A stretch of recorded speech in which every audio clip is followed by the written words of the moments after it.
Announcement.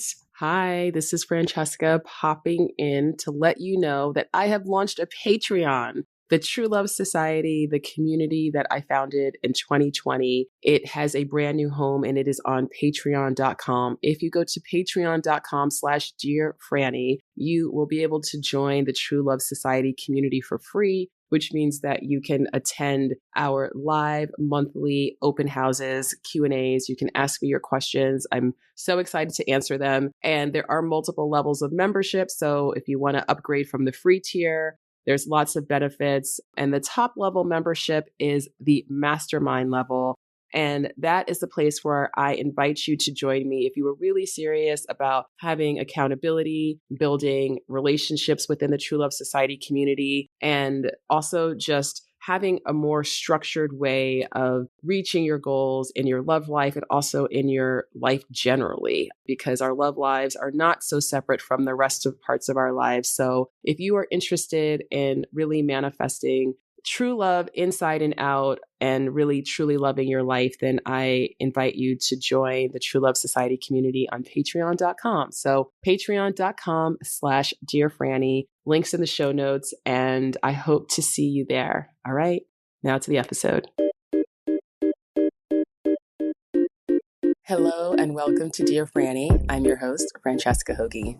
So today's episode is a special one. So I speak to Mary, who is actually the person who inspired me to start recording these coaching episodes based on a question that she asked me on Instagram about meeting men in person. So we dive into that. We dive into dealing with insecurity around your looks while dating. We dive into dating as you're aging. Lots of things that I think are really important and relatable. So I'm excited for you to listen to this episode. And just a quick heads up that there is no video for this episode because Mary chose to not be on video, and that's totally fine. And also, we had a few technical difficulties as well, but shout out to Bex Carlos, who is my amazing podcast editor, who is making it all sound very seamless. Just in case there's ever any moments where you're like, what's going on here? We did have a few technical difficulties. Okay, enjoy the episode. Here we are. So I have to tell you, Mary, so you're now the third person that I've done a session with on the podcast, and you were the one who started it all. And this happens occasionally where someone will, ask me a question on Instagram, either in a comment or they'll send me a message and they're asking me a dating question that it's like, this is a conversation. This is not a reply to an Instagram comment. Like, there's more that needs to be discussed here. When you posted your message, again, I was like, this is not for Instagram comment. But then I was like, you know what? It's probably time for me to start doing episodes where I'm actually having sessions with people. And so I DM'd you. I slid into your DMs. Very excited. And I asked you if you would be willing to record an episode of the show with me. And thank you for saying yes. And thank you for being here. It's my pleasure. And do you know what? It was quite interesting because I relatively recently ended a relationship. Was absolutely the right thing to do, but it had been a very significant relationship. So I sort of turned to you, and there are so many reasons why I think what you do is wonderful, especially as a Brit. We don't always connect with, there's a particular style of sort of dating content that doesn't resonate with British people, but yours is so, you're clearly incredibly accomplished and intelligent and articulate. And also, I love some of your maxims. I love some of your principles. They're so actionable. And it really is about changing one's approach, reframing things. And it was funny because obviously you talk a lot about serendipity. This is when we can have a slight divergence. I'm not sure how much I'm into sort of manifestation without. Oh, you will be by the end of this call. I'm a big sort of science person and data driven and results driven, but although I do think there is definitely there's a lot of evidence around manifestation. Perhaps it's just how it's practiced or how it's referred to. I have a response to, like, The Secret is not my mantra or my thesis or my Bible. Anyway, I love the fact you talk about courting serendipity, etc. And then when you sort of slid into my DMs and when you suggested this, it for me was just a perfect encapsulation of serendipity and connections. And Yes. I was really living what you had been talking about in terms of making connections with people. And then lo and behold, this happened. And I thought that was really beautiful. I mean, look, you've already proven to yourself that manifestation works because you opened yourself up to more serendipity. And then I think one thing about the way that a lot of people talk about manifestation and why The Secret turns a lot of people off and a lot of that type of content is because it makes it sound very passive.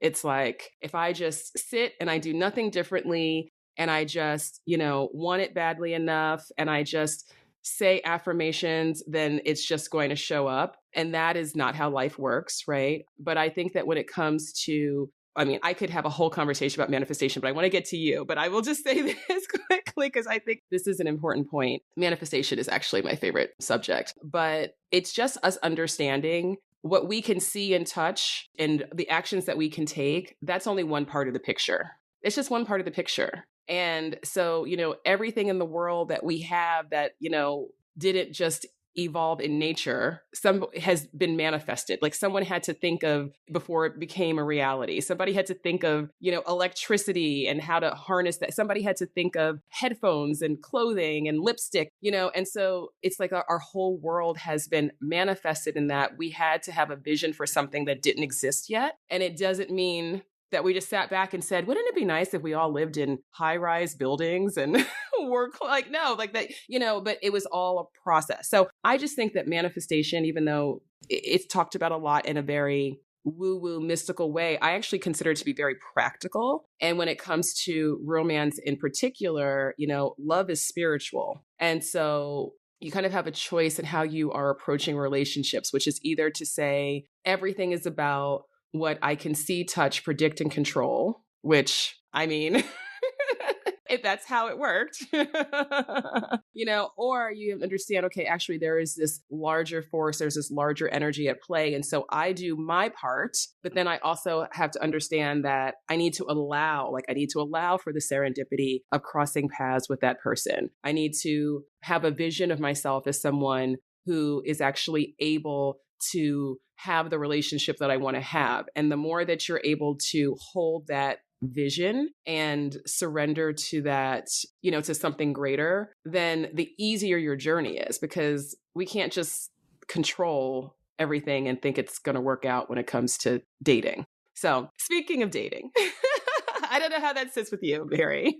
What do you think? I've got lots of thoughts, which is very typical me. I have a lot of thoughts about a lot of things. I rail against the idea of manifestation as it's often interpreted, because I think it can, if I'm lowest socioeconomic group, if I'm disabled, if I'm a person of color, if I'm an immigrant, if I'm a refugee, if I'm X, Y, and Z, and all of these intersectional things by which you have profound, unequivocal structural disadvantage. And I'm sitting there and I think I can manifest a life that is so radically different to the one in which my physical circumstances and my reality has found me. I feel we can tip into sort of blaming, not victim blaming, but, you haven't thought big enough, you haven't believed in yourself enough, and it's like when people have cancer and they try and think that they can manifest their way out of it. I think we just have to be really careful in that way. But the second piece that you've articulated, with which I would definitely agree, is that there is no doubt if you leave your house with a sense of sort of lightness and joy and a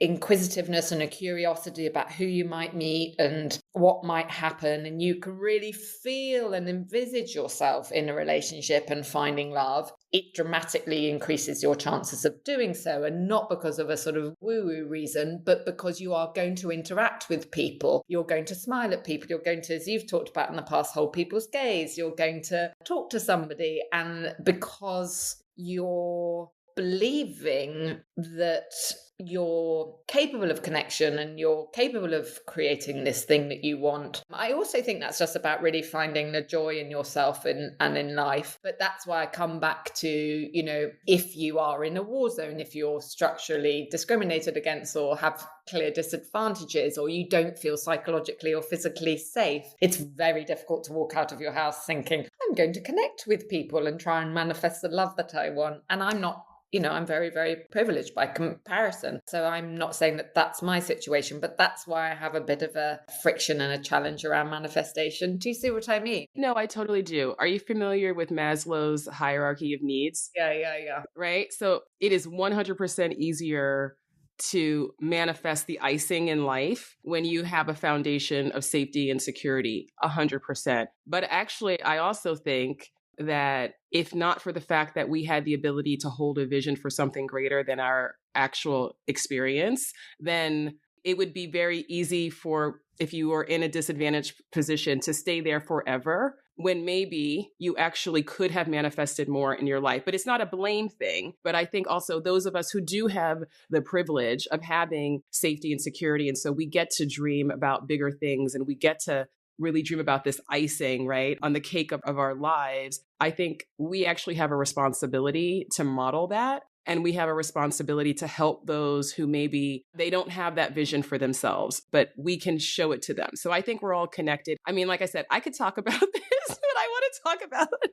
You're very good, Mary, because you have totally deflected. I'm not meaning to. We haven't even gotten to what you want to talk to me about. May I just say, Franny, I'm just fangirling. I think you're brilliant. I think you're just the kind of person I want to just hang out with and talk about lots of things. I'm honestly not deflecting. I will stop taking this tangent. No, it's not a tangent. And honestly, I feel like there's a reason we're having this conversation. I don't know all of what we're going to talk about together this evening, this morning, this day, because we're in different hemispheres. But I do believe that there's a reason why we're having this conversation right now. Let's talk about you. Do you want to just share with the audience and me? I don't know if you want to focus on the thing that you originally commented on Instagram, or you want to talk about something else, but what's going on in your love life and how can I help you? Well, I read those things on your Instagram post, and perhaps you can remind the audience. I won't remember them all, but I just thought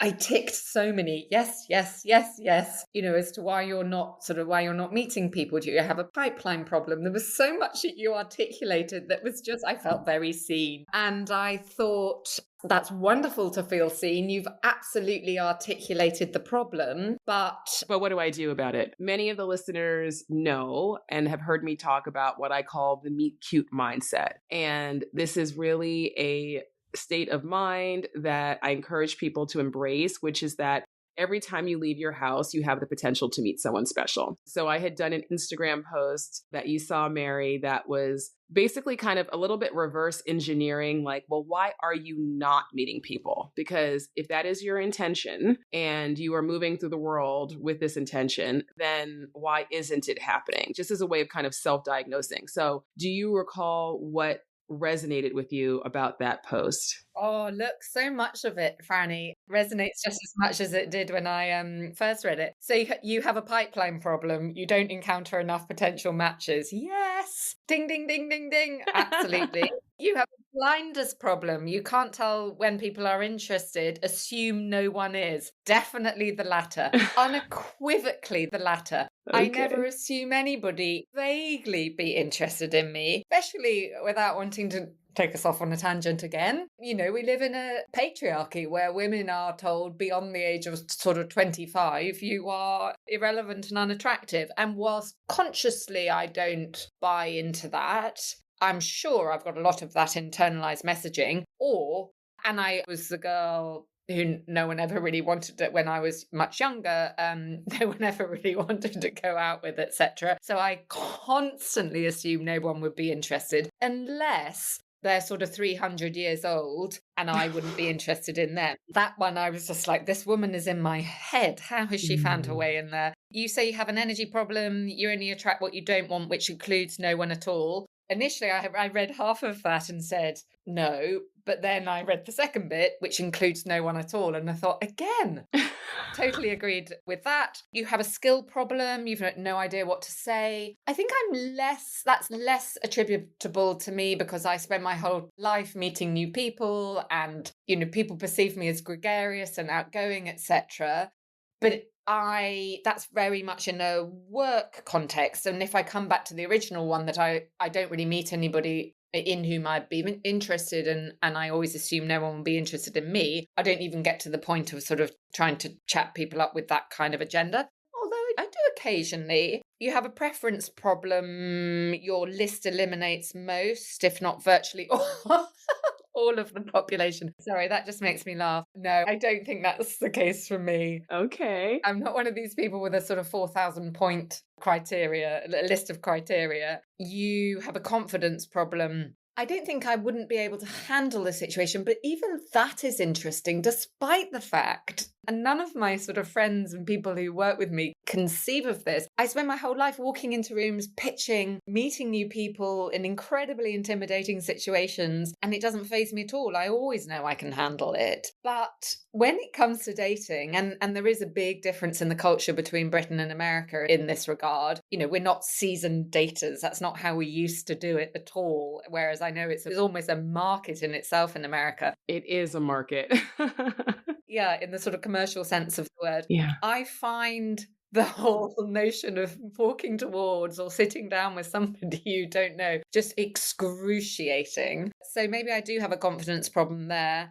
And your last two were you have an intention problem. That's not me. I'm always looking up and out and noticing things and smiling at things. And I talk to lots of people when I'm on the bus, for example. People in Australia use public transport. It's crazy. Having lived in LA, very few people who use public transport there. But anyway, so on the bus or wherever I am, I'm constantly talking to people. I'm not just head down on my phone. I'm very mindful about how I use my phone. Good.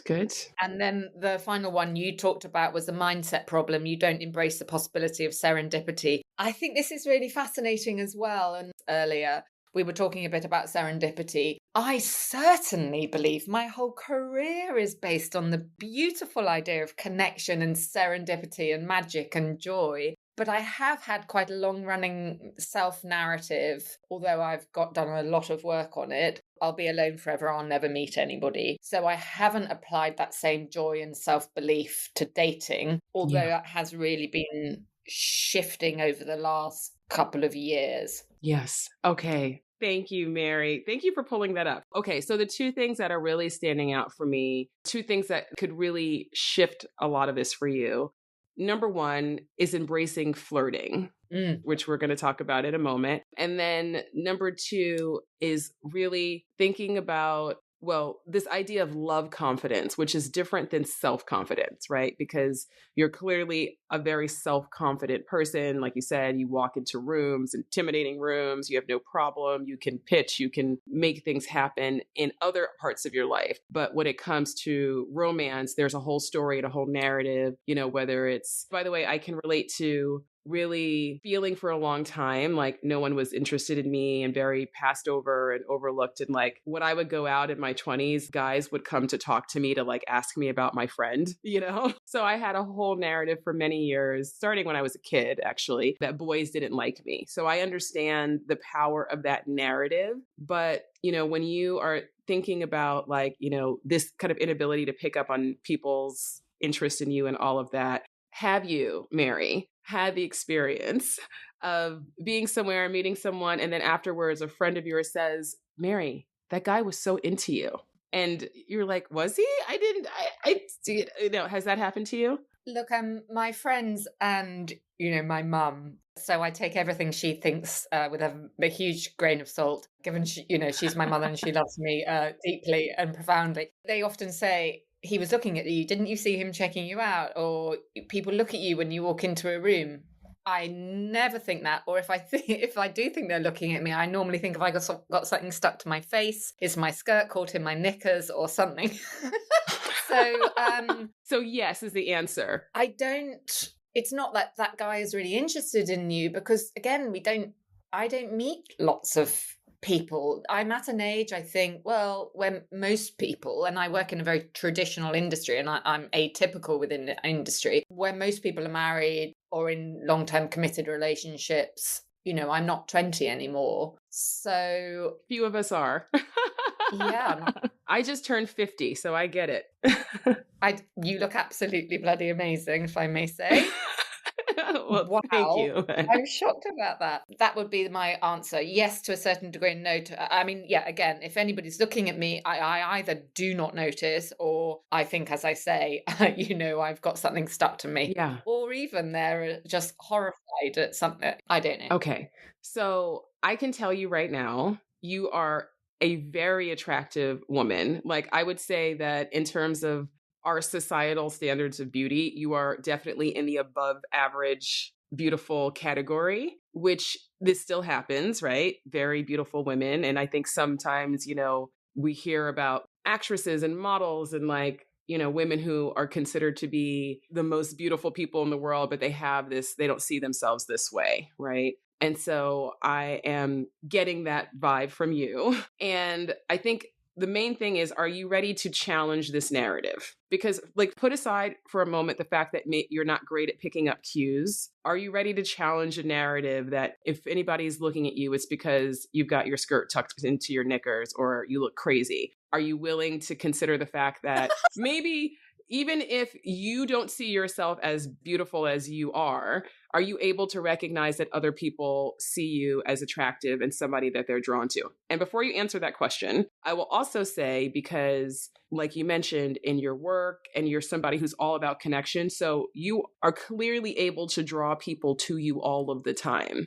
So there's a distinction in your mind between, I can make friends and I can make colleagues and I can get business and I can draw lots of people to me, but they'll never be drawn to me romantically. For the listeners, I am nodding vigorously in agreement with that last sentence. It is really peculiar. People say to me, I'm like the Pied Piper when I'm in my flow, when I'm feeling sparkly, and in my job I'm often like that, but it's the polar opposite in my personal life. And you're very kind to say all of those lovely things about me. That's not how I see myself, and I'm old by societal sort of attractiveness standards. Nope. I find it really difficult to consider, very difficult to accept that people could be looking at me because they find me attractive.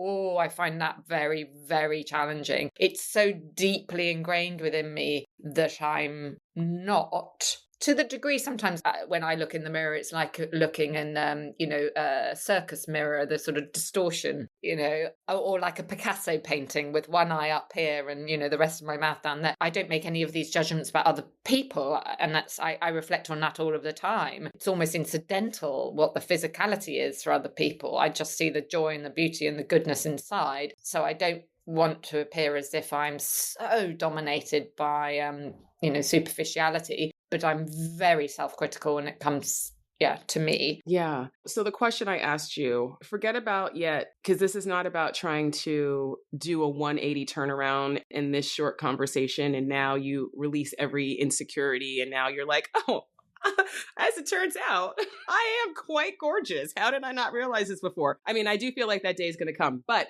are you willing, are you actually ready to let go of this narrative, even if you don't know how to do it yet? Oh, that's such a confronting question. Am I ready to let go of this narrative? It feels terrifying. So what would happen if you let go of the narrative? Then what would be the downside of that? Do you know what? It takes me back to the sort of being bullied at school or something and feeling people laughing at you. And so if I swanned around thinking I was attractive and it was such a departure from what the reality was, I would feel very concerned that people would sort of laugh at me or humiliate me, or it's peculiar. But then on the other hand, whatever we all look like, we have the right to feel attractive. Yes. And if I think about it in an abstract manner, that only brings beautiful things. It's like, I believe Camus, French philosopher, said, we have a moral responsibility to be happy. And I really believe that the better we feel about ourselves, of course, without it tipping over into arrogance or narcissism or solipsism or anything like that, that the more kindness, goodness we can bring to the world, the better the world becomes. But it feels very confronting. And I feel a sort of visceral reaction that I would be shamed if I thought of myself in that way, given in my view, it's so far away from reality. Mm-hmm. Mm-hmm. Well, I mean, I want to just like honor you and that, there's a deep wound here, right?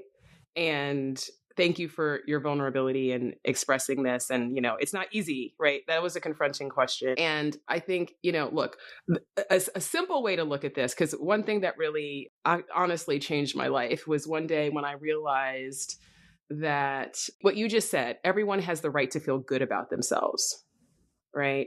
And so why would you be excluded from that? Right. So just put that to the side for a moment. I had this moment years ago where I realized that beauty is completely subjective, right? Yes, we have societal standards of beauty, but the person that you could point to and say, oh, this is the most beautiful person I've ever seen, other people would be like, eh. And some of them, they say, oh, this is the most beautiful person I've ever seen. And you might say, eh. Right. And so I think it's very liberating and I think important for us to just say, like, I actually get to decide for myself.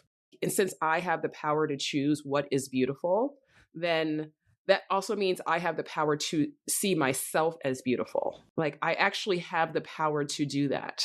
And while you're pondering that, I also want to address this piece of, well, then, arrogance and ego and narcissism and other people being like, who does she think she is? Or, wow, she's delusional. Kind of, that's, you didn't use that word delusional, but that's what you were describing, right? So you're nodding. So I think you agree with me there. Yeah. Have you ever read any Eckhart Tolle? I have a long time ago. It didn't hugely resonate with me, but that's being a cynical old Brit, I'm sure. Well, you know what? And the first time I tried to read his book, A New Earth, I was like, I don't get this. I don't get it at all. And then I picked it up many years later and I was like, oh my God, this is my Bible. This is the most true and amazing thing ever. But one thing that I love that he talks about, he talks a lot about the ego. And he actually is someone who taught me that high ego of like, I think I'm better than everyone, and low ego of I'm worse than everyone are actually two sides of the same coin. Right. And so we tend to think, Ooh. Yeah. So we tend to think that the person who's like, yeah, I'm the best and my shit don't stink, we think that that's confidence, but it's actually ego, right? It's actually arrogance. And we can also say, oh, the person who's very self-deprecating and says, oh, no, not me. And I'm, don't look at me, I'm the worst. Then that's also, it's just the inverse of the same misunderstanding, if you will. Because the reality is just, and you said it, you said the words, I know you know this intellectually. Everyone deserves to feel good about themselves. That's it. That's really fascinating, Franny. So tell me a little bit more about that. So is the argument essentially in either case, you're placing yourself at the center of everything? Yeah, that's basically the argument. Because the reality, and I laugh because we all do this, right? And so it's a very human thing to do. But if you can just accept, like you said, beauty, worthiness. And this is really a profound is it a profound realization? Or I really like the challenge that you've just articulated, that either side of that coin, you're placing yourself at the center. And of course we all do, we can only live our own lives, but it sort of feels like there's an unhealthy preoccupation with yourself, whether it's feeling very negatively about yourself or feeling very positively about yourself. Yeah. I mean, I don't want to label it as unhealthy because I think it's kind of just like the human condition, but it's something to be aware of, right? I mean, because if you're able to kind of detach from that story, and that's why I know that it's hard to let go of the story because we construct our identity around these stories or these narratives that we tell ourselves, right? And so I understand that it can feel honestly somewhat destabilizing to see yourself in a new light when you've been so used to seeing yourself in one particular way. But at the same time, that is exactly what's required for you to go to the next level of your own relationship with yourself. And by going to the next level of your own relationship with yourself, that then enables you to go to the next level of romantic relationships, just relationships. I mean, it seems like that's really a sore spot for you.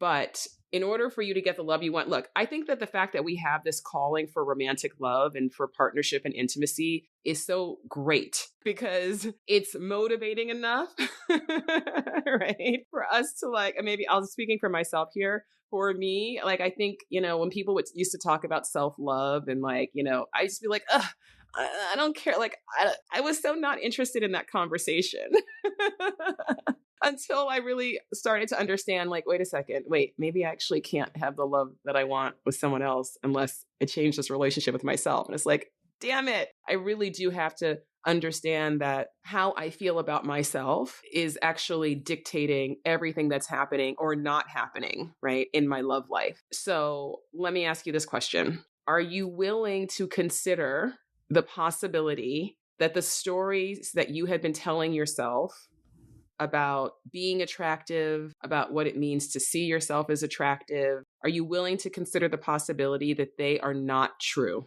Oh, Franny, you are good. You are very good. It's absolutely remarkable that you've got to this so quickly. This is something that, other people, a psychologist with whom I've worked for years has asked me. Yes, my answer has to be yes, I am willing to consider that possibility because it feels very scary. And I believe that anything that feels scary, obviously not walking into a dangerous situation or whatever, but, being brave Yes. and courageous is central to the life I want to live. And so all my instinct says, no, that's far too terrifying. But, do what you've always done, get what you've always got. So I do have to change something. Oh, gosh, it feels terrifying. Yeah. And then, I am willing to. My inner voice is saying, well, how will that translate to meeting people? Because lots of people my age aren't available and they're married. And again, there's this narrative that men in their 40s or whatever will be looking at or able to ensnare. I'm being silly with that term, women in their 30s or 20s or whatever. So, but then that's self-selecting because they're not the men that I would want to be with. Because, my brothers and my male friends don't want to have a partnership with somebody significantly younger than them. So maybe that's not true. Yeah, it is true for some people, but not for those in whom I would be interested. So that's a good reminder of that. Right. It's not true for you. It's not true for you. Yeah. Do you know what happens often, Franny? So if I go to, I do go out and meet new people often. I'm part of lots of kind of gender orientated, gender equality orientated groups and climate and environmental orientated groups and social justice and all of that sort of stuff. So, I participate in those kind of things. And it's, for me, that's a really good way of ensuring that you're going to be values aligned. But what happens often is I go there, and even if I'm feeling full of joy, I go there and I see this sea of beautiful women and I think, what hope have I got? And then I never seem to meet anybody who's single or attractive, or really even just single or available, And then it reinforces these views I have about myself or my life and is dispiriting. I totally understand. And I think, look, the way that you have, it takes effort to keep the love that we want at bay. It actually takes effort. Wow. It actually takes effort to stay in a self-belief system that doesn't serve you and it doesn't feel good because it's not true. Because you know what it is to feel in alignment. You know what it is to feel in flow. You know what it is because you said, people call you the Pied Piper. When you're in your zone, doesn't that feel good?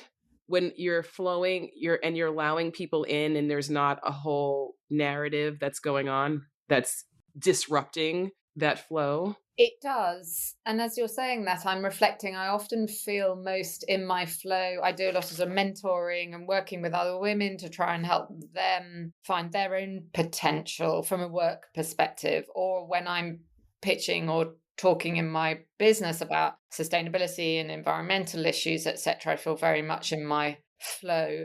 But this area has been a real challenge for me. And I know why it has in the past. And I won't go into detail here, but, my family and I were subject to a very, very brutal trauma when I was 16, turning 17, which really changed my relationship with the idea of safety and people as safe. That has really, I've had lots of relationships and partners and even been proposed to several times and all of that stuff. But I have kept myself behind a glass wall. I've done a lot of work on that, so I'm no longer that person. And funnily enough, since I've done all of that work, I've fallen in love with two people, and both of those relationships ended, and quite rightly, they weren't right. But I do now feel, and even my friends have said to me, and they've known me years, you're ready now. We've seen such a radical change. But my inner voice will tell me, well, you wasted all of those years when you were in your sort of physical prime. I had undiagnosed PTSD for 20 years or whatever it was. And then now you're ready. Society is no longer interested in you, or the men in which you'll be interested are no longer interested in you. Again, challenging that narrative, because you objectively know, just like you said, first of all, if there are men who are your age who only want to date women who are 20 years younger, like, those aren't your guys, right?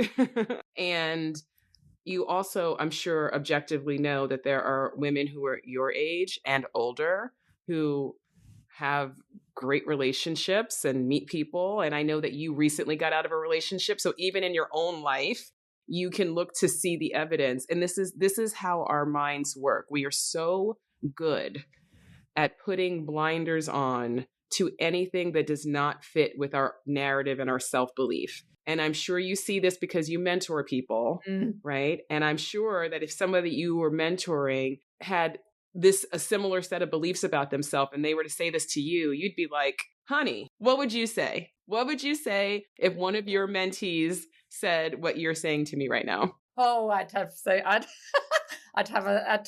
many views. There would be a firm talking to. I really appreciate the irony. I was saying to somebody yesterday who was saying to me, she hasn't found the right job, that things aren't really happening because she's actually moving into climate and environment herself. And I was like, hold on a minute. You've just told me you were offered a job as a CEO in an environmental organization, but you didn't want it. You're doing this, you're doing that. You've been asked for consultancy. Like, you're ignoring the evidence. It's essentially exactly what you were saying to me. And it's interesting when people say to me, or why aren't you dating? And then they'll say, oh, but it's really hard to meet people I live in Sydney. It's really hard to, even though I'm British, hard to meet people in Sydney. And even I will pick them up and say, no. If that's your view, that will become your reality. You can't think like that, And why would it be hard to meet people in Sydney when it's a multinational, significant city that's constantly got people coming and going? Yes. So if somebody sat down and said all of this to me, I would have so many rebuttals. I'd have so much evidence for them. But you know what it's like, Franny. It's very difficult. It's like, do what I say, not what I do. Listen, I do know, but I think especially for someone who's very cerebral, like you are, and I can relate because I'm the same way. Sometimes we really, really need to have these tough conversations with ourselves. I call it calling bullshit on myself, right? Like sometimes I'm just like, okay, fine.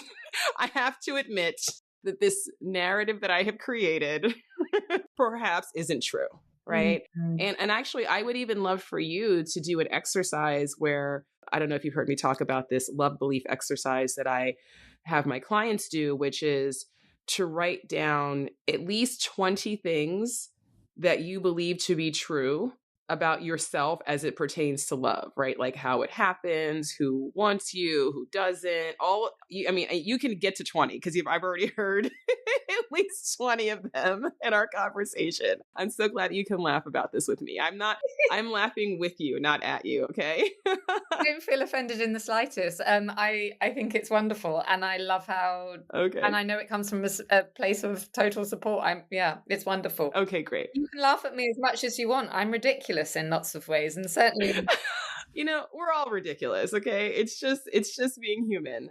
Yeah. So then you can ask yourself, you can write all this down, and then you can look at all of these beliefs. And then you can say, first question is this true? And maybe some of them, it actually doesn't matter whether you say yes or no, just whatever comes up for you. Like, just, is this true? And then the next question is, do I want this to be true? Mm. So if you want it to be true, then great, stop, right?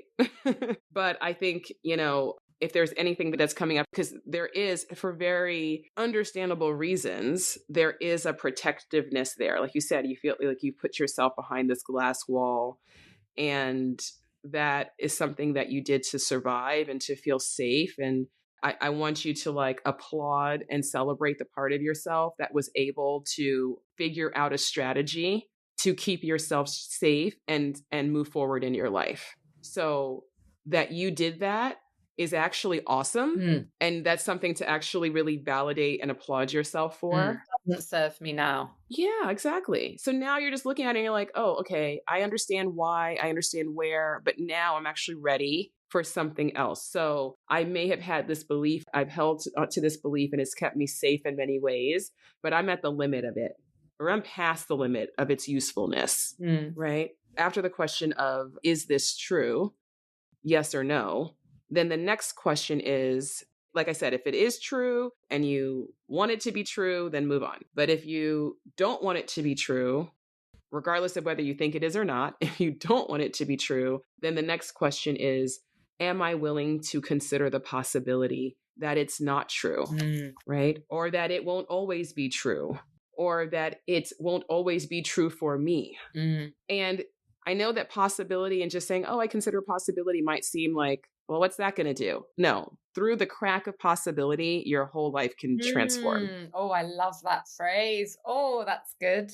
I really like you using those words. Would I consider the possibility? Because I think it's unrealistic to think, as magic as I think you are, it's unrealistic to think that if you say, will you now decide never to think those things ever again? I mean, it's been a long time of me thinking in a certain way. So I think this encouragement, a quite gentle but firm encouragement, is a really sensible way of doing it. And I love it's through that's so good. It's through the crack of possibility that your life can change. Wow, I think that's so good. Yeah.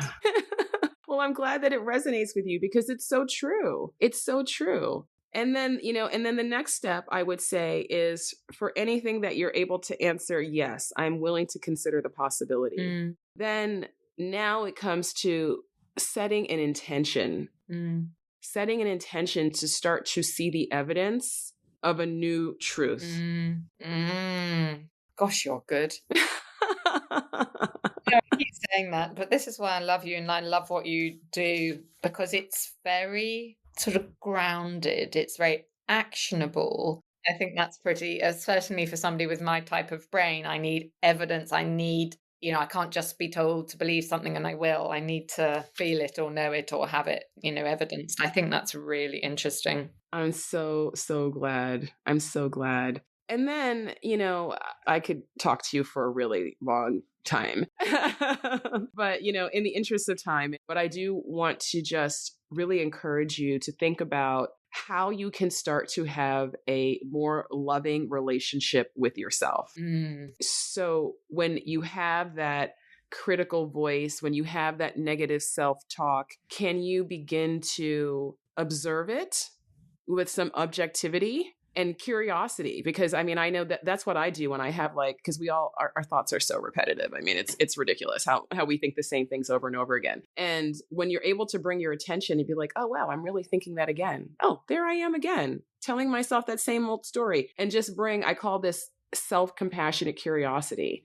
So rather than shaming yourself, blaming yourself, or trying to override it and be like, no, that's not true, I'm going to tell myself the opposite. And no, that's not how it works. We can't just spiritually override and just say the opposite thing to ourselves and think that we're going to actually believe it. Doesn't work that way. But if you just start to bring your awareness, bring that compassionate curiosity to it, and then you can start to ask yourself these questions like, well, I know that I've always felt that way. This is something that I have said to myself countless times. And still, what if it's not true? what if something else is actually possible? I loved also what you said earlier, that it's taken a lot of effort. It's taken a lot of effort to keep the love I want at bay. That feels very powerful. And that really resonates. When you have trauma, you're fighting an invisible threat all of the time. Yes. Now that is, I'd say I no longer have PTSD. I have a trauma background, but I don't have PTSD. The capacity, the resources I have for other things.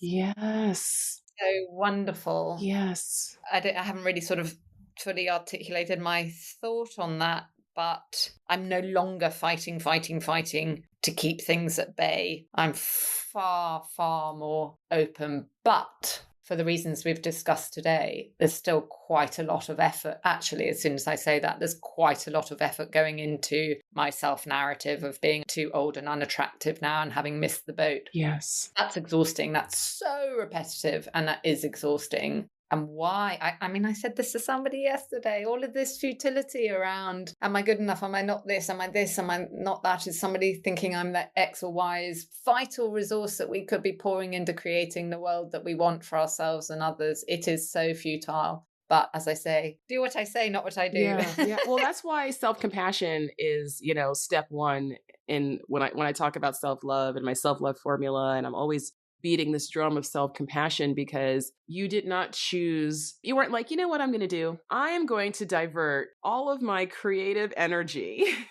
right, to thinking these self-defeating thoughts. This was not a conscious choice. Right? We don't choose these things. And so it's why I don't like the term self-sabotage, because it makes it sound like we're like, ooh, how can I, how can I take myself down here? And it's like, no, basically there was a miscommunication. There was a time when there was something that happened, things that happened, and we had to make sense of it. And now we're like, okay, wait, again, the time is done. It has outlived its usefulness. I'm ready for a new story. But the only way that you're able to actually embrace and really embody that new story is if you're not judging yourself or shaming yourself or criticizing yourself for what's come before, right? Totally.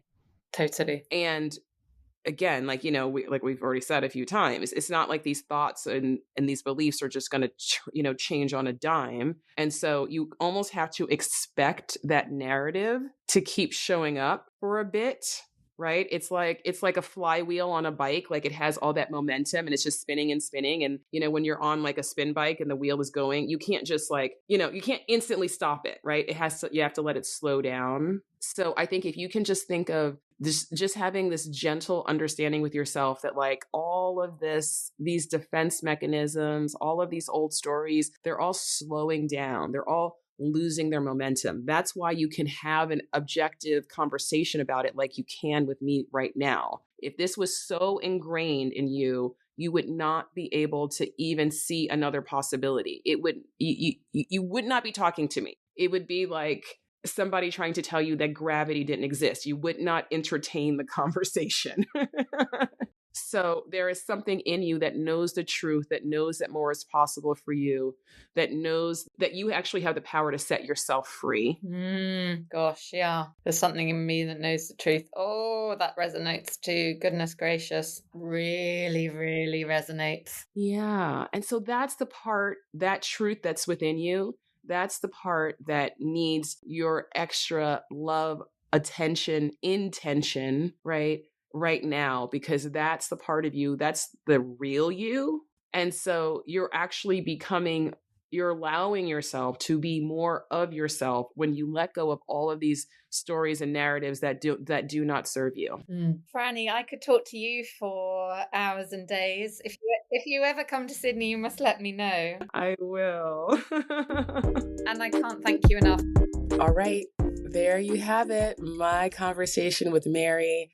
I hope that you enjoyed it. And as a little bonus, because as I mentioned at the top of the episode, we had some technical difficulties. So we didn't get to say the full goodbye on audio. However, Mary did send me a voice note just to give me her thanks and her final thoughts. So you're going to hear that right now. But before we get to that, thank you again for listening. Have a great rest of your day wherever you are in the world. We're going to close out today's episode with a little note from Mary. Okay, Till next time. Hi, Franny. I just wanted to say thank you so much for the session. I found it incredibly helpful, and it amazed me that you were able to get to the nub of so many issues when we've never spoken before and in such a short time. So thank you so much, and I will really try and undertake some of the homework you gave me. And yes, thanks for everything, and thank you for everything you're bringing to this world. Take care. Bye-bye.